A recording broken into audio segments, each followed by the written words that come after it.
I'm Mr. MegaManFan, and this is Genesis Does. Today, we're looking at El Viento, which is Spanish for the wind. Now, why did a game developed and released in Japan use a Spanish word in its title? Probably for the same reason that there's a stable in New Japan Wrestling called Los Ingobernables de Japón, which happens to feature my favorite wrestler in all of New Japan, the champion Tetsuya Naito. Or at least he is, as of the recording of this video. By the time Wrestle Kingdom takes place January, he may or may not be. We'll see what happens when he goes up against Kota Ibushi.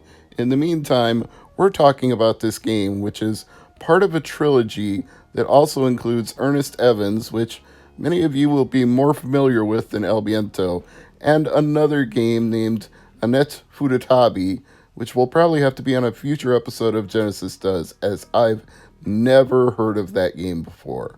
This was directed by Wolf Team and by Renovation Products for its North American release. There is no date, by the way, for the North American release. It's one of those things that's been lost to history.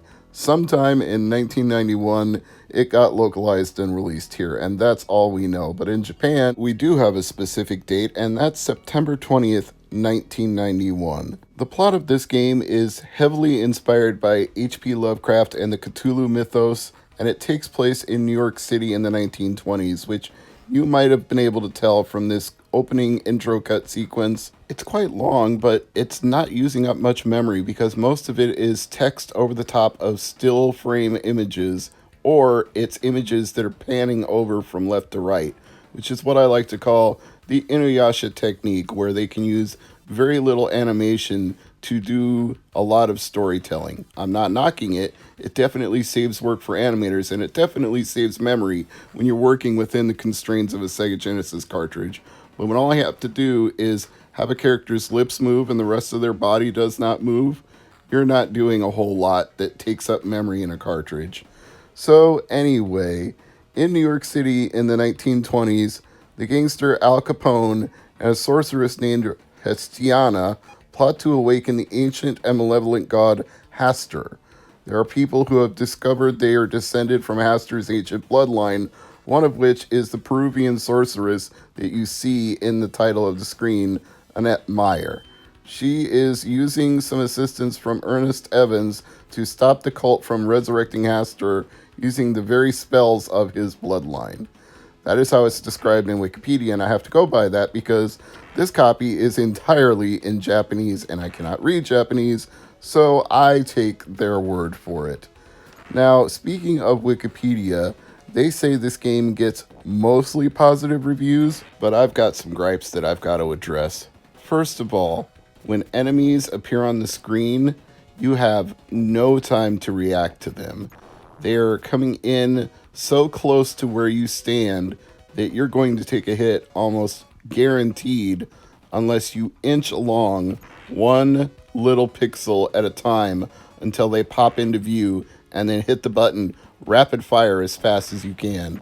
What kind of fun is that when you have to inch along and react instantaneously in a side scroller? That's lame. And on top of that, you don't get any invincibility hitbox when you get hit. So, for example, this motorcycle, if it crashes into you, it keeps taking off your life bar over and over again as it continues to push you one way or the other across the screen. I think that's incredibly cheap as well. And to make matters worse, to compound your misery, you only get one life. So when this life bar runs out, it's game over immediately. So you are going to be inching along, and you are going to be abusing save states if you're playing this in an emulator, or if you have something that is capable of doing save states like a Mega Drive on your Analog Mega or your Sega Genesis. You will still be abusing those save states, but unfortunately sometimes save states get corrupted in those kind of environments. They don't necessarily work well on actual hardware. You can have the data glitch out and then you lose your entire save and have to start over from the beginning. So really the only guaranteed way to make progress in this is memorize where enemies are going to be before they appear and attack them as they show up. Again, is that fun? Well, maybe. I do like the way the game platforms. I like how your lead character jumps and attacks. It doesn't feel stiff, it doesn't feel floaty. There is a natural responsiveness to the character when you're trying to control her, so give them credit where it's due for being playable, in that respect at least. It's just the hits are so cheap, and the only times you get a break are these single screen areas where you're going up and down and you can see the enemies before you encounter them. Also, as much as I'd like to praise how controllable the character is, it's often not obvious where you should go with her. Some things that appear to be platforms aren't, some that don't appear to be platforms are, and it's hard to know what you can jump onto or what you can stand on top of. And when you get to the roof of a building and try to jump from one to the next, you can't even do that because you hit an invisible ceiling. Your character should be able to jump in an arc off the screen, even if they don't display it, and land on the roof of the building that's across from her. But no, you bonk into something that's not even there. These are issues that could have been addressed before the game was released, and yet this is considered to be, and I quote from Wikipedia, one of Wolf Team's better games, unquote.